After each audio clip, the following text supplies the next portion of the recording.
Et on va changer complètement de cadre en moins géographique, puisqu'on va passer avec Sename Kofi Agbojinou au Togo.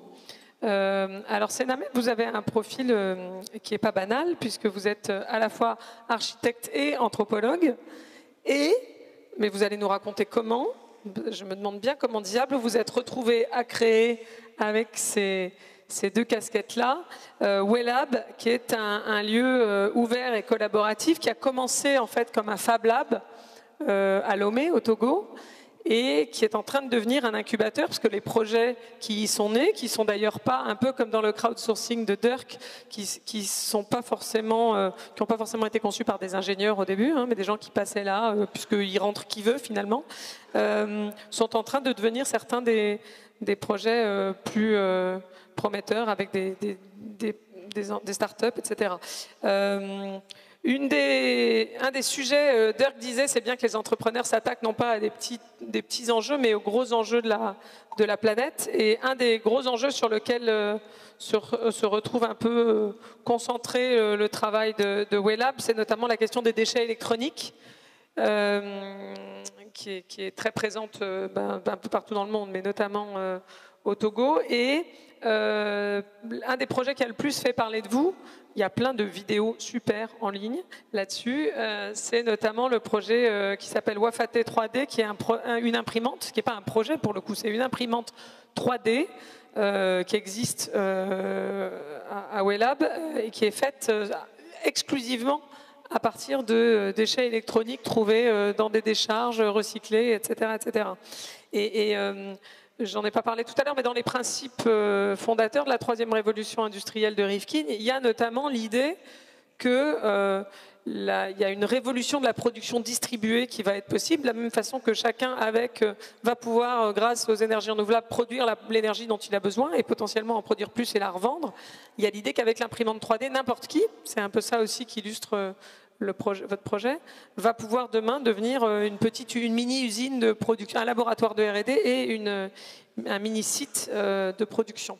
Je vous laisse, même question, nous présenter le projet, comment vous y êtes arrivé, comment ça se développe, et puis comment, à votre avis, c'est aligné avec les principes de la troisième révolution industrielle, et comment ça combine surtout, je pense, l'innovation technologique à nouveau et l'innovation sociale. Ouais, où vous voulez.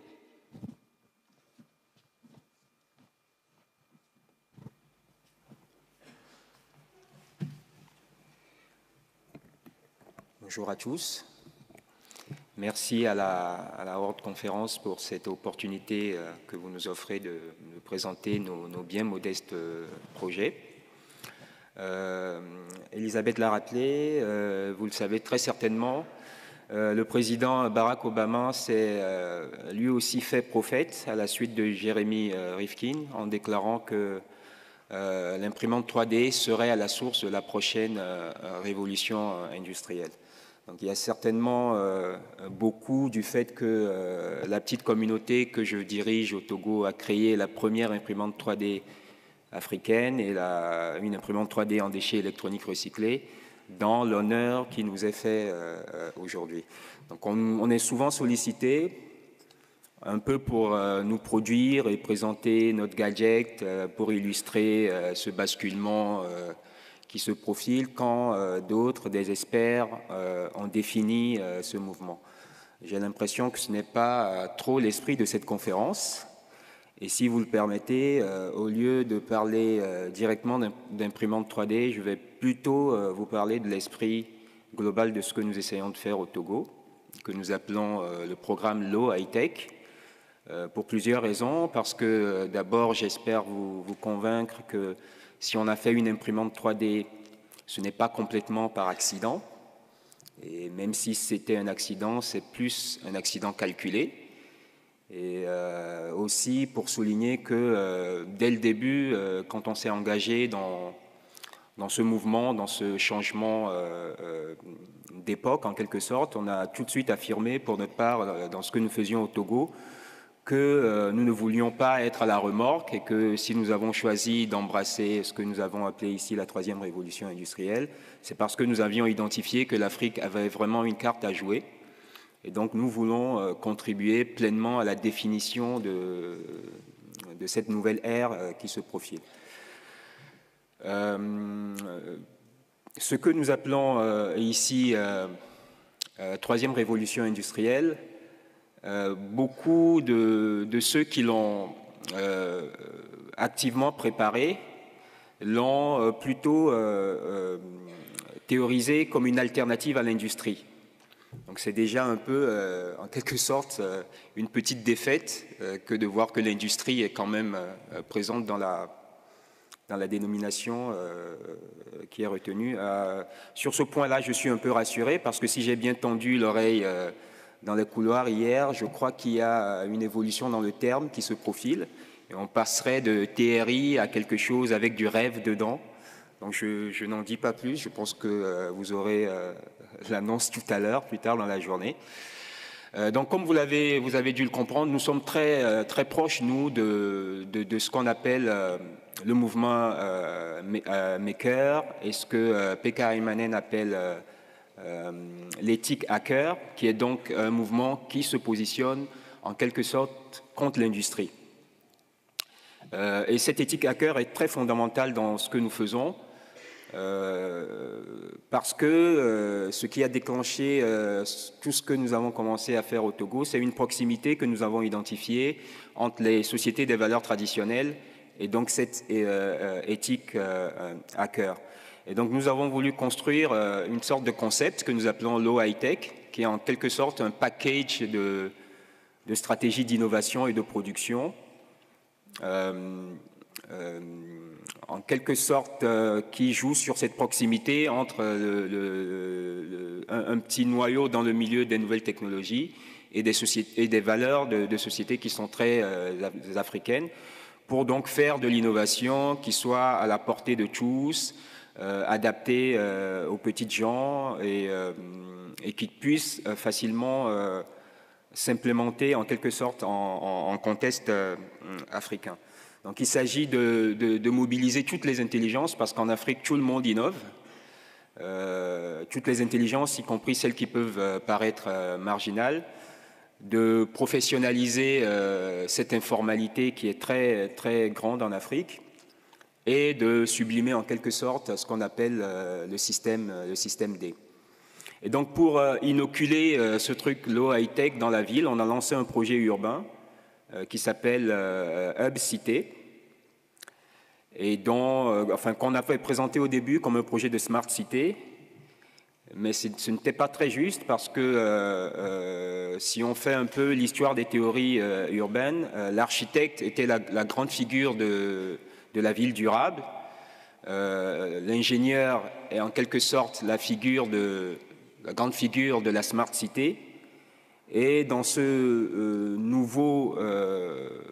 nouvelle typologie qui s'esquisse, c'est plutôt l'entrepreneur qui est central. Alors on appellera cette nouvelle typologie Sharing City, ville de la troisième révolution industrielle ou ville vernaculaire. Mais ce qu'il y a à comprendre, c'est que la catégorie cette fois-ci, c'est quand même l'économie. Alors comment ça marche ce truc, ce projet urbain Hub Cité? Eh bien, ça marche en additionnant des concepts que nous avons identifiés dans le milieu des nouvelles technologies et qui font écho en quelque sorte à des valeurs qui sont des valeurs traditionnelles africaines. Par exemple, nous implémentons dans le territoire que nous avons choisi pour tester ce programme beaucoup de camps sur le modèle des barcamps, mais qui jouent le rôle de moments de rituels. Nous implémentons beaucoup de labs sur le modèle des Fab Labs, mais qui ont plus un rôle d'enclos d'initiation. Et l'idée, c'est aussi d'implémenter beaucoup de technologies en open source qui compensent un peu le manque d'expérience que les sociétés ont dans les villages et qui est difficile à réaliser en ville. Donc l'idée du projet Hub Cité, c'est de réaliser dans la ville les conditions du village. Et donc, l'objectif, c'est de multiplier des laboratoires pour mailler le territoire en quelque sorte, avec des espaces qui sont dédiés à l'innovation. Chaque espace travaille sur un périmètre qui lui est propre et il a le contrat de développer des technologies qui sont natives et qui répondent aux problèmes de proximité. Donc nous avons créé le premier modèle de ce genre d'espace, c'est Wellab, qui a été installé en 2012. C'est donc une sorte de maison de quartier 2.0. Il y a maintenant une communauté d'à peu près une trentaine de jeunes, une moyenne d'âge de 19 ans qui travaillent dans ce lieu. Et c'est en quelque sorte pour recycler la jolie image du président Leroux d'hier, une sorte de cellule souche donc, qu'on a créée dans le quartier et dont l'objectif est de transformer l'ADN ou le programme génétique de ce quartier-là. Donc on y innove dans tous les aspects de l'urbain, sur la question des déchets, sur la question du transport, la question de la communication et de la gouvernance, etc. Et là, on retombe avec Wellab dans les fondamentaux de la troisième révolution industrielle. C'est donc un lieu qui a l'ambition de devenir une sorte de micro-centrale énergétique pour son quartier, c'est-à-dire un rayon d'1 kilomètre autour du lab, mais aussi une usine de proximité pour produire, toujours dans ce rayon d'1 kilomètre autour du lab. La différence, c'est qu'on veut y développer des technologies qui ne sont pas élitistes, mais elles aussi démocratisées. C'est pour ça que nous avons, au lieu de commencer à produire, à faire du produit directement, nous avons d'abord commencé à développer des machines-outils dans cet espace. Donc l'idée, c'est de mettre en avant le commun comme éthique qui vient s'ajouter à la révolution industrielle et à la transition énergétique qu'on présente comme les deux pôles de la transformation de la troisième révolution industrielle. Je vais vous donner quelques principes rapidement de cette idée de commun. Par exemple, nous n'avons pas d'inventeur dans la conception que nous avons au Wellab des choses.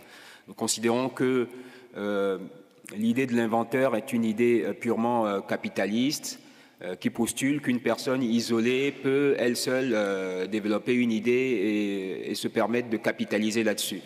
Donc nous pensons que personne tout seul ne fait rien, donc il n'y a pas d'inventeur dans notre communauté, ce qui est un peu déroutant pour les journalistes qui nous visitent, parce qu'il y a un nouvel exotisme en Afrique. On cherche c'est l'exotisme technologique, on cherche le petit jeune homme qui fouille les poubelles et qui invente des machines.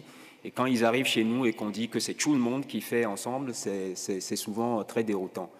Un autre principe pour souligner cette valeur du commun, c'est notre programme d'incubation de start-up. On a maintenant un parc avec environ une douzaine de start-up qui ont été créées, qui sont toutes des start-up collaborantes et collaboratives.